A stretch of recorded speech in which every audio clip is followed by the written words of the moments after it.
नमस्ते दोस्तों, आज हम आपके लिए लाए हैं अलिफ लैला में से सिंदबाद जहाजी की छठी यात्रा की कहानी। ये वीडियो सिंदबाद की 7 यात्राओं में से छठी यात्रा पे आधारित है। तो चलिए कहानी को शुरू करते हैं। सिंदबाद ने हिंदबाद और अन्य लोगों से कि आप लोग स्वयं ही सोच सकते हैं कि मुझ पर कैसी मुसीबतें पड़ी और साथ ही मुझे कितना धन प्राप्त हुआ। मुझे स्वयं इस पर आश्चर्य होता था। 1 वर्ष बाद मुझ पर फिर यात्रा का उन्माद चढ़ा। मेरे सगे संबंधियों ने मुझे बहुत रोका, किंतु मैं न माना। आरंभ में मैंने बहुत सी यात्रा थल मार्ग से की और फारस के कई नगरों में जाकर व्यापार किया। फिर एक बंदरगाह पर एक जहाज पर बैठा और नई समुद्र यात्रा शुरू की। कप्तान की योजना तो लंबी यात्रा पर जाने की थी, किंतु वह कुछ समय बाद रास्ता भूल गया। वो बराबर अपनी यात्रा पुस्तकों और नक्शों को देखा करता था ताकि उसे यह पता चले कि कहाँ है। एक दिन वो पुस्तक पढ़कर रोने चिल्लाने लगा। उसने पगड़ी फेंक दी और बाल नोचने लगा।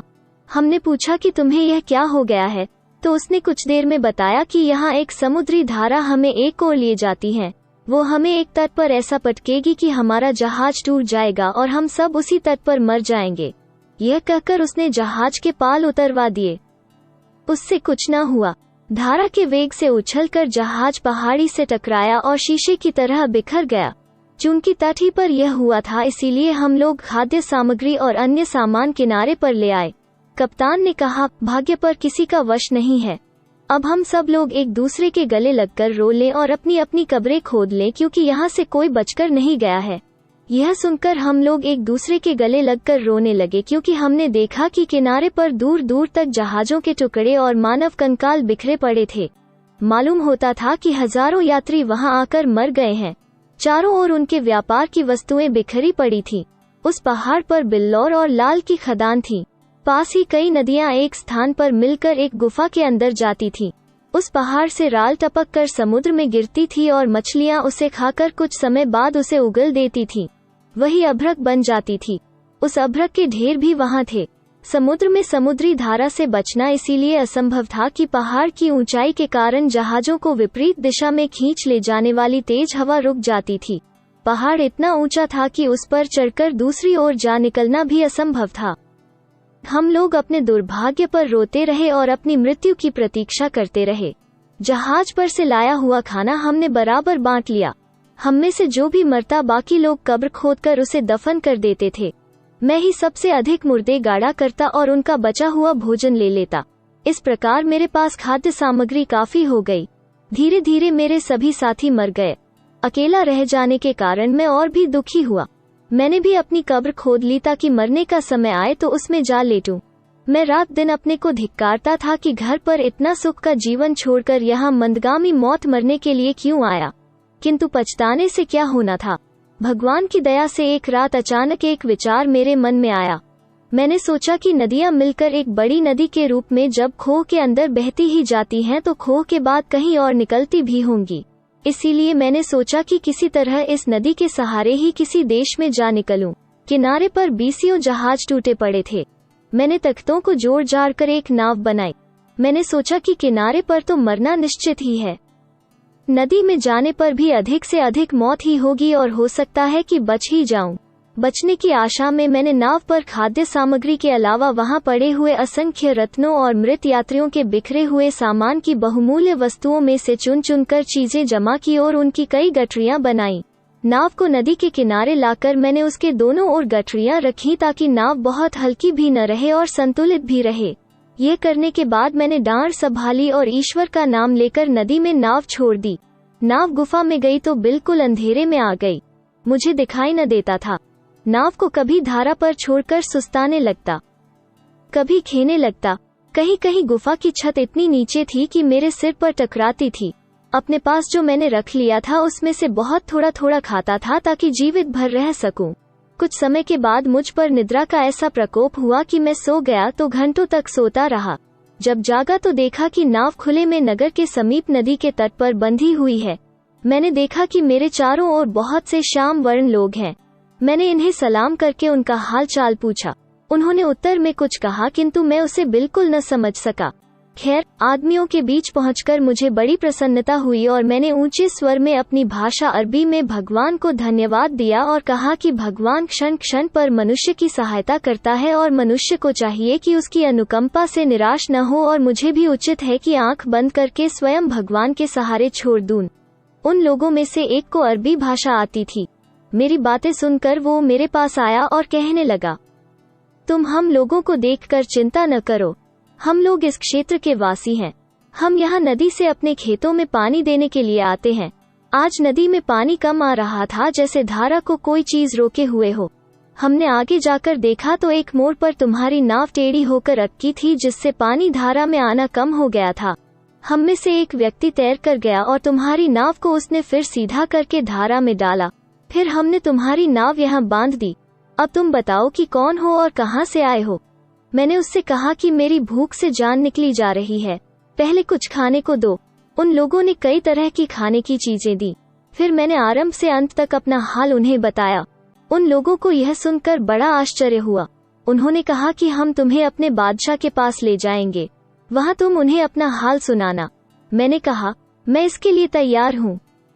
वे लोग मेरी गठरियां उठाकर मेरे साथ चले। यह सरान द्वीप, लंका था।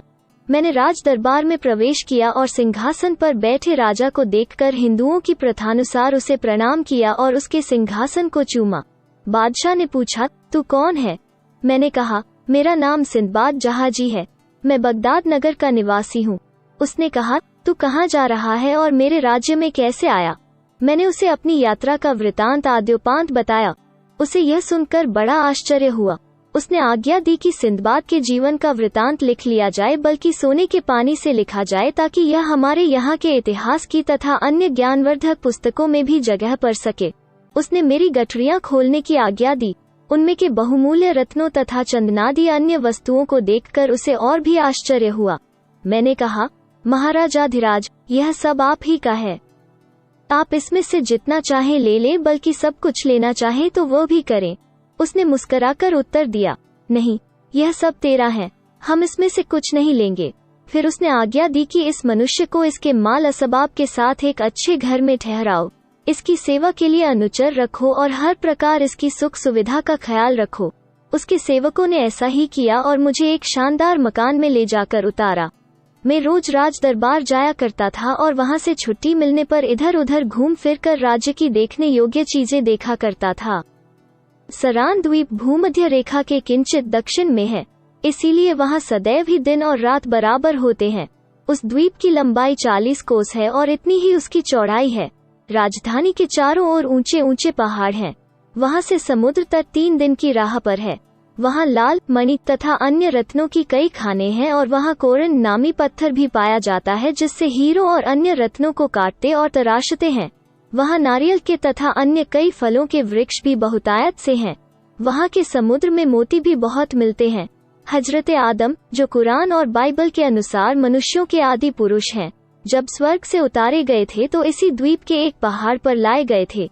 जब मैं वहां खूब घूम फिर कर देख चुका तो मैंने बादशाह से निवेदन किया कि अब मुझे मेरे देश जाने की अनुमति दीजिए। उसने मुझे अनुमति ही नहीं बल्कि कई बहुमूल्य वस्तुएं इनाम के तौर पर भी दी। उसने खलीफा हारून रशीद के नाम एक पत्र और बहुत से उपहार भी मुझे दिए कि मैं उन्हें खलीफा तक पहुंचा दूं। मैंने सिर झुकाकर यह स्वीकार किया। बादशाह ने मेरे ले जाने के लिए एक मजबूत जहाज का प्रबंध किया और कप्तान और खलासियों को ताकीद की कि सिंदबाद को बड़े सम्मान से उसके देश में पहुंचाना, रास्ते में इसे किसी प्रकार की असुविधा न हो। सरान द्वीप के बादशाह ने जो पत्र खलीफा के नाम दिया था वो पीले रंग के नर्म चमड़े पर लिखा था। यह चमड़ा किसी पशु विशेष का था और बहुत ही मूल्यवान था। उस पर बैंगनी स्याही से पत्र लिखा था। पत्र का लेख इस प्रकार था, यह पत्र सरान द्वीप के बादशाह की ओर से भेजा जा रहा है। उस बादशाह की सवारी के आगे 1000 सजे सजाए हाथी चलते हैं। उसका राजमहल ऐसा शानदार है जिसकी छतों में 1 लाख मूल्यवान रत्न जड़े हैं और उसके खजाने में अन्य वस्तुओं के अतिरिक्त 20,000 हीरे जड़े मुकुट रखे हैं। सरान द्वीप का बादशाह खलीफा हारून रशीद को निम्नलिखित उपहार भातृभाव से भेज रहा है। वो चाहता है कि खलीफा और उसके दृढ़ मैत्री संबंध हो जाएं और एक दूसरे का अहित हम दोनों न चाहें। मैं सरान द्वीप का बादशाह खलीफा की कुशल क्षेम चाहता हूँ। जो उपहार बादशाह ने खलीफा को भेजे थे उनमें मणि का बना हुआ एक प्याला था जिसका दल पौन गिरा लगभग 1.25 इंच मोटा था और उसके चारों ओर मोतियों की झालर थी। झालर के मोतियों में प्रत्येक 3 माशे के वजन का था। एक बिछौना अजगर की खाल का जो 1 इंच से अधिक मोटा था। इस बिछौने की विशेषता यह थी कि उस पर सोने वाला आदमी कभी बीमार नहीं पड़ता था। तीसरा उपहार 1 लाख सिक्कों के मूल्य की चंदन की लकड़ी थी। चौथा उपहार 30 दाने कपूर के थे जो एक पिस्ते के बराबर थे। 5वां उपहार एक दासी थी जो अत्यंत ही रूपवती थी और अति मूल्यवान वस्त्राभूषणों से सुसज्जित थी। हमारा जहाज कुछ समय की यात्रा के बाद सकुशल बसरा के बंदरगाह में पहुंच गया। मैं अपना सारा माल और खलीफा के लिए भेजा गया पत्र और उपहार लेकर बगदाद आया। सबसे पहले मैंने यह किया कि उस दासी को, जिसे मैंने परिवार के युवकों से सुरक्षित रखा था, तथा अन्य उपहार और पत्र लेकर खलीफा के राजमहल में पहुंचा। मेरे आने की बात सुनकर खलीफा ने मुझे तुरंत बुला भेजा। उसके सेवकगण मुझे सारे सामान के साथ खलीफा के सम्मुख ले गए। मैंने जमीन चूमकर खलीफा को पत्र दिया। उसने पत्र को पूरा पढ़ा और फिर मुझसे पूछा, तुमने तो सरान द्वीप के बादशाह को देखा है, क्या वो ऐसा ही ऐश्वर्यशाली है जैसा इस पत्र में लिखा है? मैंने कहा, वो वास्तव में ऐसा ही है जैसा उसने लिखा है। उसने पत्र में बिल्कुल अतिशयोक्ति नहीं की। मैंने उसका ऐश्वर्य और प्रताप अपनी आंखों से देखा है। उसके राजमहल की शान शौकत का शब्दों में वर्णन नहीं हो सकता। जब वो कहीं जाता है तो सारे मंत्री और सामंत अपने अपने हाथियों पर सवार होकर उसके आगे पीछे चलते हैं। उसके अपने हाथी के हौदे के सामने अंगरक्षक सुनहरे काम के बरछे लिए चलते हैं और पीछे सेवक मोरछल हिलाता रहता है। उस मोरछल के सिरे पर एक बहुत बड़ा नीलम लगा हुआ है। सारे हाथियों के हौदे और साज सामान ऐसे सुसज्जित हैं जिसका वर्णन मेरे वश की बात नहीं है। जब बादशाह की सवारी चलती है तो एक उद्घोषक उच्च स्वर में कहता है कि शानदार बादशाह की सवारी आ रही है, जिसके महल में 1 लाख रत्न जड़े हैं और जिसके पास 20,000 हीरक जटित मुकुट हैं और जिसके सामने कोई राजा नहीं ठहर सकता, चाहे वो हिंदू हो या मुसलमान। पहले उद्घोषक के बोलने के बाद दूसरा उद्घोषक कहता है कि बादशाह के पास चाहे जितना ऐश्वर्य हो, मरना तो इसके लिए प्रारब्ध है। इस पर पहला कहता है कि इसे सब लोगों का आशीर्वाद मिलना चाहिए कि यह अनंत जीवन पाए। यह बादशाह इतना न्यायप्रिय है कि इसके राज्य में न कोई न्यायाधीश है न कोतवाल। उसकी प्रजा ऐसी सुबुद्ध है कि कोई न किसी पर अन्याय करता है न किसी को दुख पहुंचाता है। चूंकि सब लोग बड़े मेल मिलाप से रहते हैं, इसीलिए कोई जरूरत ही नहीं पड़ती कि व्यवस्था ऊपर से कायम की जाए। इसीलिए सरान द्वीप के राज्य में न पुलिस या कोतवाल रखे गए हैं न न्यायाधीश। खलीफा ने यह सुनकर कहा कि तुम्हारे वर्णन और इस पत्र से जान पड़ता है कि वो बादशाह बड़ा ही समझदार और होशियार है, इसीलिए इतनी अच्छी व्यवस्था कर पाता है कि पुलिस आदि की आवश्यकता ही न हो। यह कहकर खलीफा ने मुझे खिलत सम्मान परिधान दी और विदा किया। यह कहानी कहकर सिंदबाद ने कहा कि आप लोग कल फिर आएं तो मैं अपनी 7वीं और अंतिम समुद्र यात्रा का वर्णन करूंगा। यह कहकर उसने 400 दीनारें हिंदबाद को दी। दूसरे दिन भोजन के समय हिंदबाद आया और सिंदबाद के मुसाहिब भी आए। भोजन उपरांत सिंदबाद ने कहानी शुरू की। इस कहानी में बस इतना ही। दी एंड। अगर आपको ये वीडियो पसंद आई हो तो कृपया इस वीडियो को लाइक और शेयर करें और इसी तरह की और स्टोरीज सुनने के लिए हमारे चैनल को सब्सक्राइब करें। चलिए मिलते हैं अगले वीडियो में।